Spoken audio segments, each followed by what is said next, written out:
sejahtera, salam sehat untuk kita semua. Semoga juga teman-teman dalam keadaan baik-baik saja. Tetap semangat walaupun tim nasional kita kalah dengan 3-2 dari tim tuan rumah Arab Saudi di Stadion King Abdullah Sport City di kota Jeddah. Tetapi jangan patah semangat.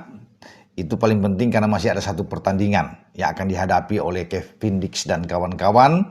Itu melawan Irak pada tanggal 11 waktu setempat atau masuk ke tanggal 12 ya, waktu Indonesia bagian barat.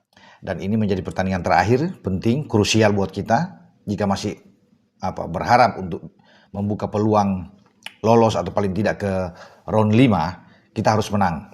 Jalan kini semakin terjal.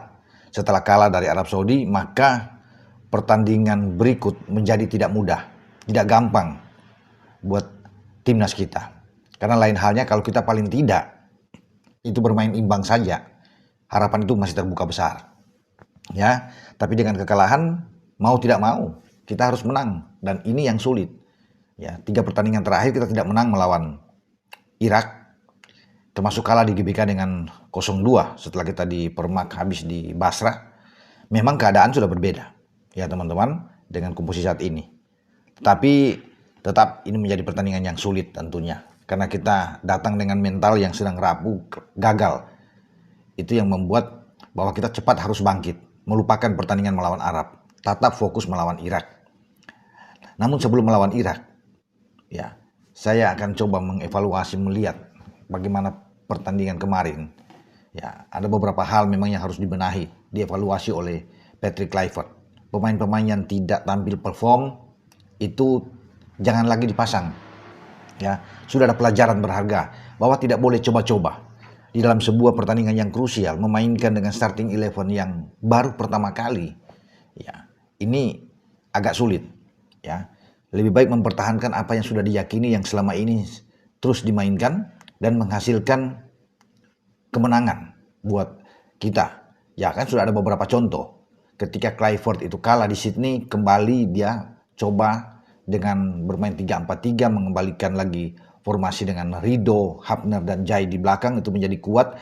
Di Senayan kita atau di GBK kita menang 2 kali 6 poin melawan Bahrain 1-0 dan China 1-0, bahkan clean sheet. Itu kan sudah terbukti ya setelah dia coba bermain dengan 4 back flat. Nah, coba kemarin melawan Lebanon dengan 4 back flat dirasa ini oke. Ya, karena kita memang mungkin bagi Kluivert di matanya ingin butuh poin, butuh gol, tapi dia lupa bahwa kita ini seakan bermain tandang. Lawan akan bermain terbuka dan akan menekan kita. Bermain dengan 4 back flat itu beresiko. Ya, akan lebih terbuka, membuat lawan itu cepat untuk masuk. Apalagi kan Arab bermain dengan pressing yang tinggi. Nah, ada rapor yang kurang bagus dari pemain-pemain kita dalam pertandingan melawan Arab kemarin, ya, atau di dini hari tadi. Yaakob Sayuri misalnya, ya, saya juga sudah bahas sebelumnya, tampil di bawah perform. Ya. Bahkan ada penalti yang tidak seharusnya dia ambil, menarik kaos dari Alburaikan. Itu tidak perlu. Ada gol-gol yang terjadi itu dari sisi dia sebelah kanan. Ya. Baik ketika Al-Juair itu masuk dari sana, tuh gol pertama penyama kedudukan ketika Kevin Dix bisa mencetak gol lewat penalti pertama di menit 11 dan menit 17 ada gol balasan yang dibuat oleh Saleh. Itu kan dari sisi kanan itu yang bola di umpan oleh Al-Juair di sana, ya. Kemudian gol kedua Alburaikan yang membuat brace setelah ada penalti dan dia membuat brace itu dari sisi kanan juga setelah Pais berjuang setengah mati untuk bisa menahan tendangan dari pemain Arab Saudi dan di sana muncul ya Firas Alburaikan. Nah, tidak kelihatan di mana posisi dari Yaakob Sayuri. Oke. Dengan rapor yang ini tentunya Kluivert harus bisa melihat. Mungkin tidak memasang lagi Yaakob dalam pertandingan berikut. Apakah harus kembali dengan 3 back? Ya itu menjadi alternatif yang bagus setelah melihat rapuhnya pertahanan kita kemarin. Ya, memang Kevin Dix membuat 2 gol. Jai juga bermain pontang-panting di belakang. Termasuk Martin Pas yang menjadi hero dalam pertandingan kemarin. Tetapi apapun itu kita memang harus kuat dengan pertahanan. Ya. Tidak masalah kita melakukan counter attack tapi kalau pertahanan kita tidak tertembus. Saat Arab mengalami kesulitan main di Jeddah dalam pertandingan sebelumnya tahun lalu dan mereka juga gagal untuk bisa mencetak gol di GBK, sebenarnya Ini harus dipikir oleh Patrick Kluivert. Nah, kalau bicara dengan penjaga gawang, kalau tidak ada Martin Pas kemarin, itu gawang kita hancur. Kalau bukan Martin Pas, karena Emil nggak bisa hadir. Kalau Martin Pas juga duduk bangku cadangan, tanpa meremehkan pemain-pemain lokal kita, pemain-pemain yang ada di Liga Super. Tetapi kemarin itu banyak gol yang akan hadir. 3 penyelamatan krusial dia, itu luar biasa. Termasuk dalam, ya ada di belakang saya ini, bagaimana Salim Aldosari, kapten dari Arab Saudi sudah one on one berhadapan dengan Pas, tapi dengan sangat cepat, timing yang bagus. Dia keluar untuk bisa memotong itu, mengagalkan tembakan dari Aldosari. Itu 99% bisa gol. Ya. Kemudian sebelumnya ada satu kesempatan juga, tandukan dari Firas Alburaikan. Itu pojok, sulit. Ya, teman-teman pasti tahu. Tapi bagaimana dia mentahkan itu. Ya, dia membuang bola itu keluar dengan lompatan fantastis. Ya. Satu lagi pemain pengganti dari Arab yang masuk, Aiman Yahya. Masuk dengan dia merapat dan dia gagalkan itu. Ketika dia masuk untuk bisa mempersempit ruangan Aiman Yahya. Artinya ini Pais luar biasa tampil. Padahal dia kan baru sembuh, baru pulih dari cedera. Sempat diragukan. Tapi dia membuktikan kepercayaan diri itu. Ya. Dia mengawali debut dia di stadion ini. Di Jeddah. Di stadion King Abdullah.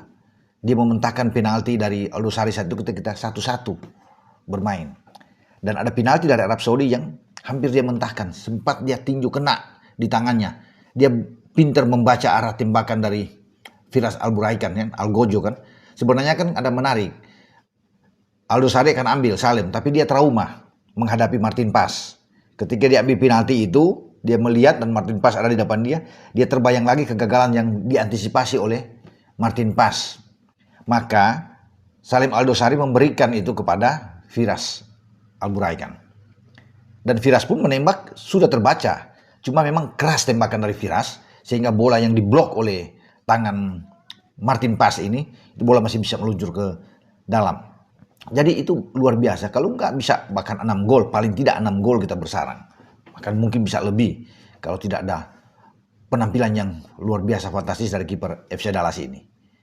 Oke, kita bergerak ke posisi belakang. Belakang itu harus ada, saya kira, evaluasi juga dari PK, ya, Patrick Kluivert. Ini yang saya bilang, bukan apa-apa, tapi kita butuh, kalau ada Rido kemarin, ya ada Hapner bermain 3 back, mungkin akan lain. Ya, kita sudah bisa melihat kan, dari situ kita bisa melihat bahwa kita ternyata kuat dengan posisi 3 back, ya. Itu yang harus diingat oleh Patrick Kluivert, ya. Kemudian nggak apa-apa, kalau dengan 3 back kemana Kevin Dix? Kevin Dix menggantikan posisi dari Yakob Sayuri, dia bermain di kanan, itu kan akan jauh lebih bagus nantinya. Ya, di kiri Verdong sudah ada nantinya, kan James kemarin bermain. Tapi sekarang sudah ada Verdong, bisa ada Verdong. Jadi kekuatan, ada balance di belakang kalau mereka bermain seperti ini. Nah, kembalinya kemudian Tom Haye ke tengah, itu harus. Karena juga kalau kita menilai, rapor dari Mark Klok juga jeblok kemarin, nggak bagus.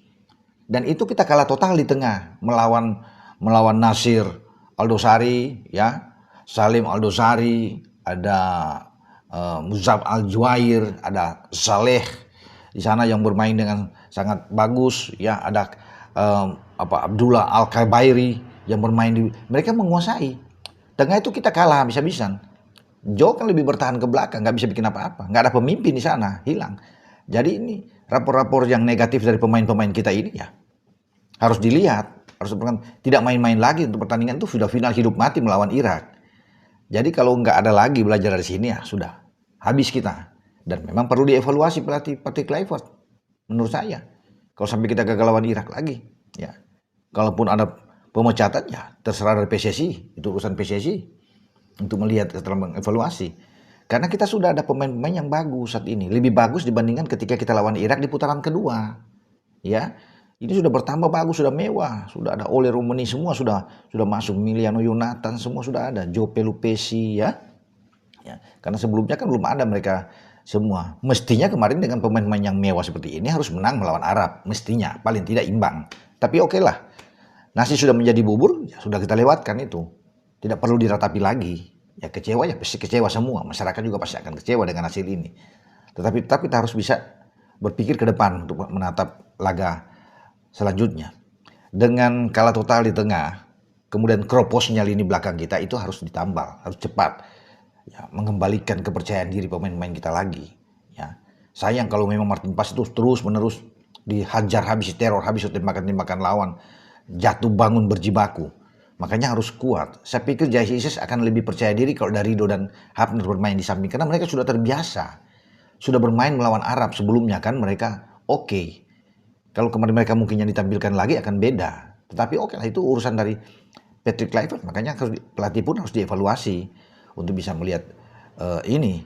Bukan berarti kalau mengembalikan 3 back itu Kevin Dix tersisi, tidak. Kevin Dix tampil bagus, 2 penalti dari Kevin Dix. Tapi dia bisa berpindah ke sisi kanan.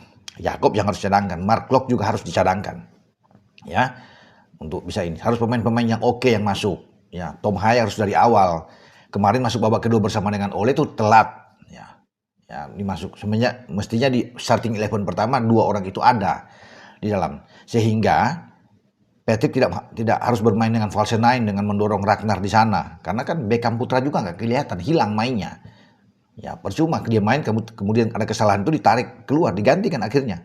Memang ada 5 pergantian yang kita masuk, termasuk Eliano Renders yang masuk, Ole, ya ada Yance di sana bermain, ada Sandy Walsh juga masuk, ya, dan Tom. Tapi kan ini suatu hal yang telat setelah kita tertinggal saat itu dengan 3-1, ya cepat sekali sebelum ada penalti lagi dari Kevin Dix. Jadi ya kesalahan-kesalahan dari pemain-pemain ini yang mungkin Beckham harus cadangan, Jakob harus cadangan misalnya, dengan pemain lain seperti Mark Klok juga harus cadangan, harus pemain yang oke. Kembalikan oleh Romani ke depan, Ragnar bergeser ke kiri dan Miliano di kanan, kan itu bagus sebenarnya. Ya, kemudian nggak apa-apa mengorbankan juga Ricky Kambuaya yang nggak main juga nggak masalah. Tampil dengan pemain-pemain lainnya, masih ada Nathan Cho yang kemarin sama sekali tidak dimainkan, hanya jadi penonton. Nah inilah evaluasi-evaluasi yang harus dilihat oleh Patrick Kluivert. Semoga yang terbaik, tetap mendoakan, ya terus mendukung tim nasional kita. Tidak perlu untuk menghujat mereka, membuli mereka, tetapi tetap kita memberikan dorongan, ya, kuat memotivasi pemain-pemain, karena masih ada 1 match lagi ke depan yang mungkin bisa mengubah arah kita menjadi lebih baik kalau kita menang. Karena memang harus menang melawan Irak. Kita seri atau kalah agak tipis peluang kita. Kalah sudah pasti habis kan. Kalau imbang pun akan sulit bagi kita, ya, karena kita sudah kalah lawan Arab. Pasti kalau Arab dan Irak bermain imbang juga kita tersisi, karena Irak akan dapat 2 poin karena imbang dengan kita. Arab yang akan lolos langsung. Nah, pertandingan Irak dan Arab akan menjadi penentuan tentunya kalau sampai imbang antara Irak dan Indonesia. Oke, kita akan tunggu nantinya teman-teman, ya. Tetap semangat untuk tim Garuda kita. Dengan saya Bung Ropan. Ciao. Auto itu aja channel.